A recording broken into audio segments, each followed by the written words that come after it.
Before we jump into class, our warm-up question of the day is, what are you doing to increase your brain health? That's a weird question. Like, what? What do you mean? Luminosity. Now, that's an interesting question because we don't know if that's been peer-reviewed. Everyone wants to build their muscles. Everyone wants to lose weight, cardiovascular health, make their lungs stronger. People stretch, do yoga. What are you doing to make your brain healthier? Go ahead. That's a great question. Define healthy. Here's the real short summary of this. Whatever you do to make your heart healthy is good for your brain. Why? Because your brain really has more blood vessels through it than we can even almost begin to count. Your brain is, instead of a neurological organ, what if we rephrased it and said your brain is a cardiovascular organ? It's an interesting question. So whatever you do that's good for your cardiovascular system is good for your brain. Today we're going to talk about the forebrain. Now, we've already done the hemispheres. And what does this mean? When we talk about the forebrain, there's 4 lobes. But if you have 2 hemispheres, it actually kind of means there's 8 lobes. Be careful when you write. Here's the intellectual danger. I know that's kind of the thing your mom said, honey, be careful of intellectual danger, right as he walked out of the door today. But we got to be careful not to simplify too much. Because we have 4 lobes, and we say, okay, well, this lobe controls seeing, and this lobe's all about hearing, and this lobe's all about sensory information, and this lobe's all about how we think. But the reality is they talk, they cross-communicate, they overlap, and they share duties. Okay? I said duties. Our first lobe we're going to talk about is going to be called our parietal lobe. And it's the division of the brain that contains the sensory strip. Now, this is important because this is something, it's a concept we have trouble with. We do not feel with our body, we feel with our brains. So whenever you stub your toe doesn't hurt, your brain hurts, even though your brain doesn't have pain receptors. It's like, wait a minute, I don't understand. If you don't understand that, good. Because while I could describe it, and while I might be able to explain it to some level, we can't quite understand how neural firing in one part of our body leads to a feeling. Feelings are mental, but neural stimulation in our skin and even in our parietal lobe is physical, is chemical, is electrical. We can measure that, but we can't necessarily measure pain. It's because pain's a feeling. Maybe pain's an emotion, pain's a thought. So what am I trying to say? Right now, I double dog dare any of you all to feel your socks. Now you do. How many of y'all are wiggling your toes? Mm-hmm. All right. I don't have socks. So what we're interested in is your brain has a map. Your brain has, on the surface of your brain, there's a map of your body. And if you touch a certain part of your brain, that part of your body will feel it. Now this is kind of weird because, again, one more time, we don't feel with our brain, we don't feel with our body, we feel with our brain. I want you to imagine that our body just is going to send dumb signals. If anyone can remember the Lord of the Rings, where are my dorks?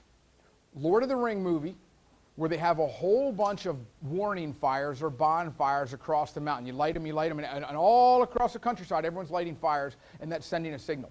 The fire itself, the warning fire that's lit every mile or 2, is too dumb to know why it's lit. The warning fire itself doesn't know why it's lit. It doesn't know what that means. Someone on the end is going to receive the signal. So what if we rephrased it this way? Your skin is the transmitter. Your brain is the receiver. It receives the signal and does something. So what the heck does that mean? Let's take a look. How do we know this? An impairment here would be the fact that you couldn't, if you had, go ahead, Andrew. Like we don't see with our eyes, we see with our brain. Exactly right.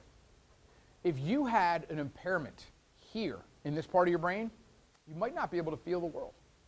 You might be numb. You'd touch something and you wouldn't feel it. Now, that's not neurological damage in your skin. Your skin is sending the signal, but it's your brain can't receive it. Your brain doesn't know what to do with it. What up? So basically, like when we get numbed by the dentist. It's an interesting question. When you get numbed by the dentist, what that's doing is inhibiting. It's blocking the neurons in your sensory organs of your gum, of your tooth root, or wherever else from sending the signal. Could you also numb the central nervous system, the CNS, so even though the signals are coming, your CNS is not going to receive them? And the answer is that is yes. All right, has anyone ever heard of a spinal tap? No? Spinal tap's an anesthetic procedure. Instead of putting someone completely out for a medical procedure, usually used in childbirth. What they're going to do is numb the woman below a certain point. So she's still cognitive, she's still rational. Everything above that point is fine, but below a certain point on her spine, she's numb. So could you numb it? Yeah, the peripheral nervous system is sending signals, but a spinal tap's going to block it. Could you numb the brain? I suppose theoretically it's possible. But why would, it's like this. If you're going to go for surgery to get your wisdom tooth out, shouldn't you just numb that part of the mouth? Or should you open up the skull, do brain surgery to numb the part of your brain that controls wisdom tooth pain? That seems a little excessive. So we usually localize the anesthetic instead of do it brain-wise. Go ahead. What about, I don't know if I'm the only one, but like sometimes I have these random pain on my skin, like a pinch. You're unconscious regretting all of your choices being made. All right, now, we've all had this. Maybe you have an itch, a pain, a pinch, a sting. Why is that? Welcome to the human body. No one's figured it out. Every now and then there's a malfunction. You ever hear a ringing in your ears? You close your eyes, you see a flash of light? You would say a ringing in your ears is due to blood pressure changes. Before we get into too deep into the parietal lobe, what you can feel, what if I give you a hypothetical? This is, if you were to give someone an electrical stimulation on the right parietal lobe, remember you have two because you have two hemispheres, right parietal lobe, they might have an out-of-body experience. Feel like they're floating, feel like they're drifting, feel like they look down upon themselves. Okay? So you're like, all right, it's an interesting trivia question. If you were to then take people who report that they're very religious, very spiritual, and every now and then they feel connected to God, to the universe, to the one. And they feel a presence of something greater than themselves. If you were to get those people to do that in an MRI, you're going to find the right parietal lobe is active. This is an interesting question. Does this mean that a small part of your right parietal lobe is the God part of the brain? Now we have a speaking part, we have movement parts, we have emotional parts, we have memory parts, we have a lot of parts of the brain. Would we have a God part? This is an interesting idea because if you could stimulate this part of the brain, would you cure atheism? Aha, you believe now? Or the atheist like, nuh-uh, this just disproves God. God's just neurological functioning. I disagree. If God could speak, and I'm not saying there is a God because if I say that I instantly get fired, all right? But if there was a God, and it's a pretty good bet to believe because what would you do if you die and you realize all your life you didn't believe and you find out there was a God? Like, uh-oh, that's a mistake. You probably want to believe just to be safe, kind of like insurance. So here's what I'm saying. Here's what I'm saying to you is if there is a God, which there probably is, although I can't prove it, actually I can prove it, but I'm not allowed to. But I digress. I did prove it, right? Okay, fair enough. Whew, good thing we got that out of the way. Here's the question is, why would God speak in a burning bush or a thunderstorm? Or if God is going to speak to a prophet and the prophet's going to hear a voice, why wouldn't it be in that part of the brain? Maybe this is a window. I don't know. It's an interesting thought to think. Some people say, it just disproves everything. There's no God. It's just neurofunctioning. It's a trick. Because people who have epileptic seizures in this part of their brain, and perhaps Joan of Arc, historically, if one were to go back and study, she had divine revelations. And she felt the presence of God, and she saw, and she was there. Was that just an epileptic seizure? Or is that how God would talk to you? Just something to think about. Let's talk about something called your homunculus.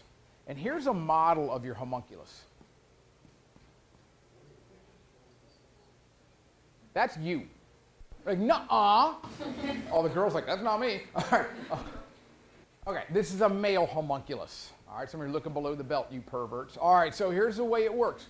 Why is this? Because you have a lot of sensory neurons in your palms of your hands, in your fingers, in your lips. You don't have many in your leg, in your shin. I double dog dare you to go home and find some sheets that are like 300 count cotton, smooth as can be. Fine satin, fine silk. And you want to feel how smooth it is? Ain't no one like rubs it on your shin. Now, what do? You rub it on your face. You rub it between your fingers. Why? Because you have a lot of neurons. Now, if you have a lot of neurons in your transmitter, which we're calling your skin, you better have a lot of neurons in your receiver to process that information. So the surface of your brain has a huge area dealing with your hands, your mouth, your lips. There's a very small area for your thigh, your butt, your lower back, because those places aren't very, very densely populated with sensory neurons. So what the heck does this mean? Let me show you what I'm talking about. we're going to look at this, okay? And on this side, this is your sensory cortex, your sensory strip. Like, what do you mean sensory strip? I'll explain in a second. Masking tape represents your sensory strip. If you can't see it, here's what you need to do. Take your finger. All right. Hello. I said take your finger. Now, no, you don't just put it up like that. You don't do that. You got to snap it out. Thank you. Put it on top of your head and go down to about your ear. That is a sensory strip for the left side of your body. If you were to do it like like bad people do, and you're left-handed, you're going to do it for the right side of your body. Your sensory strip in your left hemisphere controls or interprets incoming stimulation from the opposite side of the body. So let's check this out. What we could do here is if you were to stub your toe, bam, all right, this part of the brain, here's the toe stubbing, right there, that part of the brain is active. If you were to hurt your shin, that part of your brain is active. Notice you don't have much there. However, look at your hand. Palm of your hand, which is much smaller than your shin, has a bigger surface on the brain to handle incoming information. So we say your brain is topographically organized and proportionally organized. Go ahead. So when you hit your shin, why does it feel like it hurts more than If you hit your shin, why does it hurt more than you hit your hand? Usually because you hit your shin with bigger impacts. All right? When someone, all right, here's what I want you to do. All right? Do you have any brothers or sisters at home? All right, then I want you to go home and do an experiment. Tell your brother, sister, I want you to get on dress shoes now and some loafers, hard-heeled stuff. All right? And I want them to kick you in the shin. Then use that exact same force and kick you in the hand. All right? What's going to hurt more? That's what you need to find out. Now, the problem with getting kicked in the shin is your shin doesn't give. It absorbs the whole impact because it has friction of the shoe on the ground. But if someone kicks in your hand moves. So you got to really do this well. I want you to put your hand against a cinder block wall so it can't give, and then have someone kick it. Okay? Are you willing to commit? No? I doubt your commitment to science. And I'm a little disappointed. Okay, go ahead. Isn't that also technically an unethical experiment? You know, ethics schmethics. All right, ethics schmethics. All right, so what the heck are we talking about? Let's go over here and take a look at this thing. What we're looking at is the strip. So proportionally, here would be the ear, top of the brain, and we're finding out that if you actually eat way too much bad food and you got belly cramps, you feel it here. It's kind of weird. Like, oh, my stomach now. Like, oh, my brain right here. Weird. Tongue. Now look how proportionally large the face is. The face has a lot of neurons in it. All right, how many of y'all have ever bit your tongue? Like, oh, that hurts. You just barely touch. I double dog dare you to apply that same force to like your shin, to your thigh. Like, nah. This is why we wear helmets, because guess what? This hurts. Because it's got a lot of nerve endings, and guess what? That part of the brain is able to receive the nerve endings, has to be very complex. All right? Questions? All right, moving on. Let's talk about phantom limb syndrome. Phantom limb. I think a lot of folks have heard about it. It's when you have a limb cut off, but you still feel it. I don't have firsthand experience because I still have all of this. All right, but I think I told you about my aunt. No. You know what? Just because some of my family, this is a sad story. She was mowing the grass, going down a hill, kind of slippery. And so as she was going down, her foot slid underneath the lawnmower. I know. You know what? Just because her foot was cut off and her name happened to be Eileen, all right, doesn't make it funny. All right. Yes. So here's the deal. Phantom limb syndrome is evidence for the fact that it's our brain that feels pain. Because if you have your arm cut off in a tragic blender accident, the receiver part, the part of your brain that is responsible for your arm, will still fire. And you can feel pain, you can feel itch. Now here's where it gets even weirder. Find someone who tragically is born with no arms, no legs, no foot, some kind of birth defect. And what's interesting is the part of their brain that is designed to interpret incoming sensory information, afferent signals, we know what afferent is, afferent signals from that part of the body that never grew, that part of the brain will still, for lack of a better word, be hungry for incoming signals. It's starving. It says, wait a minute, I'm designed to process information. I'm not getting any information. I'm going to make it up. So in a very weird case, someone who's born with no arms or born with not a foot or something like that, they might be able to feel their arm that they've never had. Because the part of their brain that is designed to interpret those afferent signals is still hungry. And the part of the brain, and your brain's notorious for making stuff up. Hallucinations, not just for crazy people. A lot of people hear things, see things. Sometimes you get an itch, sometimes your eye gets a twitch, sometimes your muscle gets a twitch. Why? Is your brain bored? Is it misfiring? So that might be an example of how phantom limb works. What up? How do people how do scientists get all this information? Okay, that is a huge question. How do scientists get all this information about the brain? Before we had scanning techniques, MRI, PET scan, CAT scan, EEG, stuff like that, they would basically oftentimes either do what's called a post-mortem or autopsy on someone who had brain damage. They say, oh, this part of the brain's damaged, and here's what they can't do. Or they would use lab animals, lab rats. They take a sheep or a chimpanzee. All right, and sometimes while the animal was alive, which is called vivisection, you take the skull off, and you just cut different parts of the brain, and you find out what they can't do. So you slowly map the brain by finding damaged parts of the brain and what they can't do. Nowadays, we don't have to do that as much, although let's face it, what's it cheaper to do? Brain surgery on a rat or an MRI on a rat? Brain surgery on a rat. Why are you going to reserve MRI time, which is pretty hard to get in most universities and hospitals? So you sacrifice a whole bunch of rats to the gods of science. If that makes you sad, meh. Science. Science rules. Science wins. What up? This is so science-based. Why is it classified as a social studies? It's a great question. Psychology has oftentimes, for forever, been called a social science. But I think in recent decades, maybe from the 90s on, it's become, we've kind of entered a new paradigm, the biological or medical paradigm. And it's always been this. Should psychology be reclassified as a science? Maybe. But if you look at decades back, a lot of it was theory-driven. A lot of it was society-driven.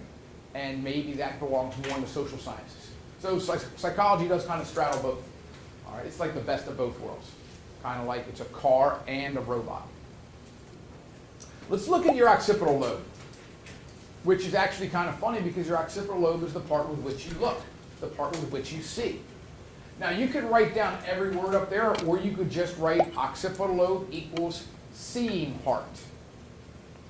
Now, your occipital lobe is, again, you don't see with your eyes, you see with your brain. Although some neuroscientists have proposed the idea your eyes, because they're so neurologically complex, far more complex than just receptors on your skin. Your eyes are evolutionary genius. Some neuroscientists say that your eyes are actually part of your brain, an extension of your brain. It's a theory. But for right now, let's stay with the idea you don't see with your eyes, you see with your brain, which means your eyes transmit the information, and it's the back of your brain, your occipital lobe's in the back of the brain, that's the part you see with. So let's talk about something called blind sight. Blind sight simply means this. If you were somehow or another tragically brain damaged in some blender accident or a flying horse comes down on those feather-like wings and kicks you in the back of the head, you wake up in a hospital and you're blind.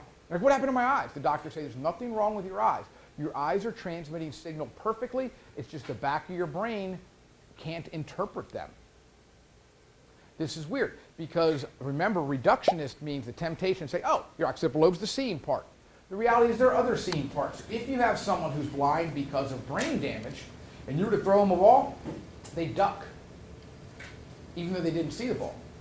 Or did they see the ball? We'd have to define seeing. Remember, your thalamus is going to split the signal. You don't see with only one part of your brain, and only one part of your brain doesn't do all the seeing. So if someone's blind because of this, not if they suffer a horrendous blender accident with acid in their eyes. I don't know why you're blending acid, but I don't know your thing. But if someone's blind because of blind sight, it's possible. You go like that, and they flinch. You say, why are you flinching? I don't know. But you flinched. Why'd you flinch? You can't see anything. I don't know. They say, stop picking on a blind man. Go ahead. How do people just have really bad eyesight? Well, it depends. Same thing with deafness. When we talk about blindness, blindness is a broad category. What type of blindness? Are you blind because you have something wrong in the front of your eye and light can't get through to the neuron-rich back of your eye? Is something wrong with the back of your eye? Is something wrong with the optic nerve? Is something wrong with a part of your brain? So similarly, if someone says, why are you feeling pain? Is it because something in your peripheral nervous system is damaged, you burn your finger? Is it a misfire of your spinal cord? Is it a misfire of your brain? So in answer to your question, I don't have an answer. Notice I dodged it. I answered your question with 10 more. Going back to his question, okay? The idea of his question revolved around the idea of when you're staring at someone and they don't know it but they turn, or when someone's staring at you and you turn, oftentimes in the car. So you're right next to someone at a stoplight and you're staring at someone and they look? Okay. Do you want me to dance around the question, or do you just want me to say, I don't know? All right. Not only do I not know, all right, the reality is I don't think it is no. We got a couple questions to ask. You all have noticed that when you're sitting at a street light or sitting at a stoplight in a car and you turn and someone's staring at you, like, whoa, I sensed them. Maybe you did. How many times was someone staring at you that you didn't notice? So do you only notice 10%, 5%, 20%? That's an interesting question. So we don't know how many times you didn't notice someone was staring at you. Okay? It could be an evolutionary throwback out of peripheral vision. At one point in time, all of us or our ancestors were prey animals. If we couldn't sense 2 eyes on us, then we're going to be lunch. And all predators have eyes in the front of their head, including humans. We are predators, despite what vegetarians think. Go ahead. Okay, so is it like not true because like some people say that 80% of the time that you wake up in the middle of the night, someone's staring at you or something? I'm going to, 80% of the time you wake up, someone's staring at you. What is going on in your house, young lady? I heard that.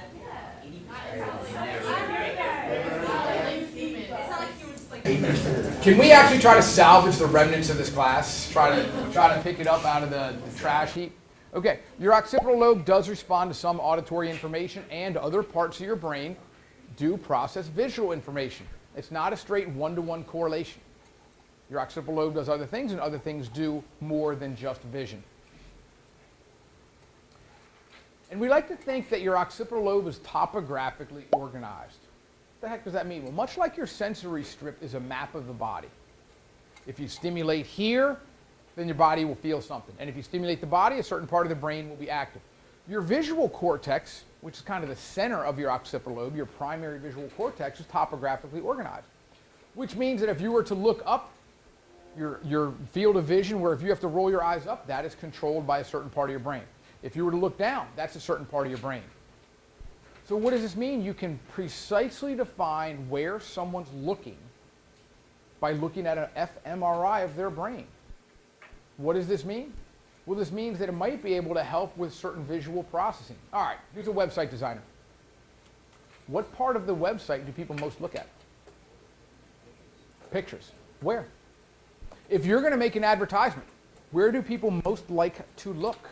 And would English speakers who read from the top left, would they have a different visual organization because of years and years and years of neural wiring? They're going to look at the top left. Is that where the best place on a newspaper to look is? Is that where all the menus are on websites?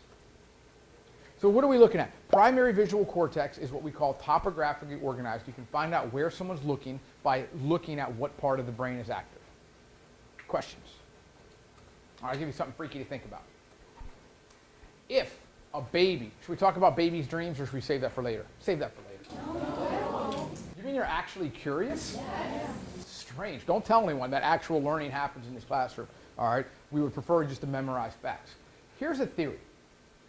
If babies' eyes, not conceived with, but develop in the back of our eyes, we do have this. We have different cells that respond to specific wavelengths of light. We have a red cone.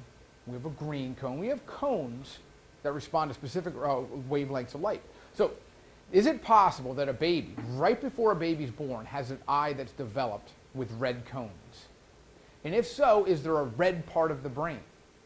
Can a baby dream in a color that baby's never seen because the baby's brain and eye are hardwired to see that color? For those of you that are bored, I'd like you to imagine a color you've never seen. How is that even possible? You just gave up. You didn't even try, did you? How do you know? You just gave up. All right. For the love of Pete, can we actually go on to something? Your frontal lobe. It's the human part of you. This is you. One more time, if you're sitting around Friday night, you and a bunch of your friends are talking about different people in the school, who's attractive, who's good looking, who's fine, who's like, ew, what happened to that kid? All right? Don't say you don't. I see a lot of guilty expressions. And you're sitting there with your friends like, God, I don't know what it is, but something about that person, man, they're just hot. All right. The reality is you like their frontal lobe, specifically their prefrontal cortex.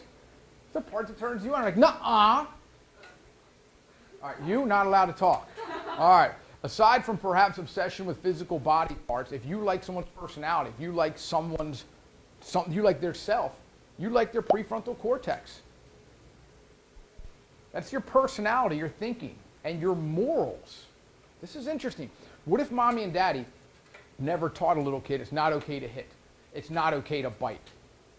Well, repetition of behavior, of rules and consequences might lead to neural firing. Neurons that fire together wire together. If your parents taught you right from wrong, that area of your moral center, what's right and wrong, is in your right side, right hemisphere, prefrontal cortex, right above your right eye. So what if someone was never taught that? What if someone had a stroke there, had brain damage, a minuscule brain damage stroke, and afterwards it turned to a life of crime? Can you blame someone for having brain damage? If that part of the brain never developed or was damaged, they might not feel regret. They might not know right or wrong. Can we lock someone up for having brain damage? We do it all the time. The biggest mental health facility in the world is the LA County Jail. It's a wild thing. If you were to find a correlation between mental illness, brain damage, and criminality, it would be a strong correlation. I don't know what to do. Anyone got any thoughts? Should we give people who are criminals treatment? Because according to the humanist paradigm, nobody consciously and willfully chooses evil. They do it because they have no other choice. All right, moving on. This area, their prefrontal cortex and your frontal lobe, might be a little underactive in people with ADD. People with ADHD, the theory is the part of their brain that controls the other parts of their brain is sleepy.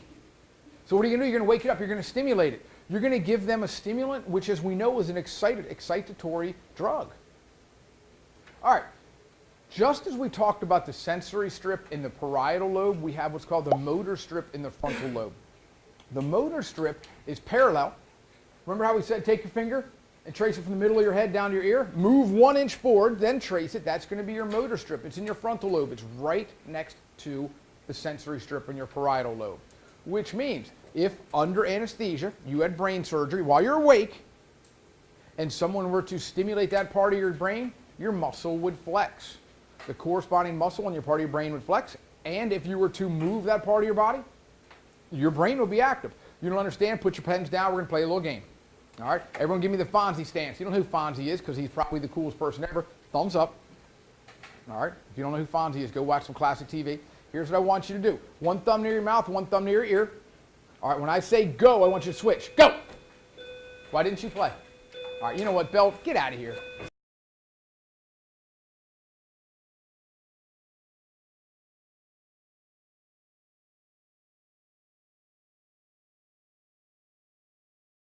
Being fooled. All right, so I got a little treat for you guys. Ready for this? I got you guys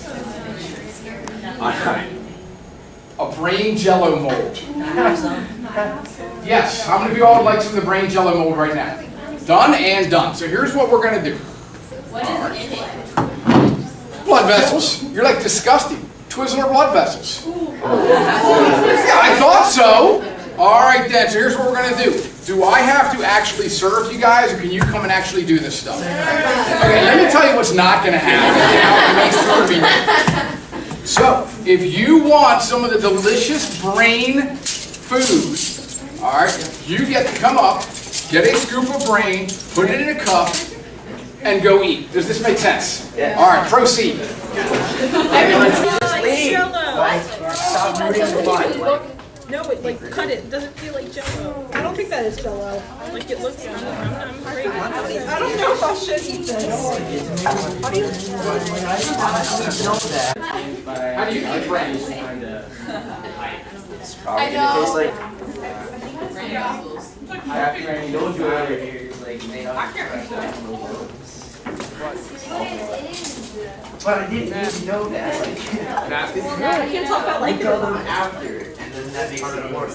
Go throw it away. I'm just gonna tell us something. I know, me too. I was gonna say or something.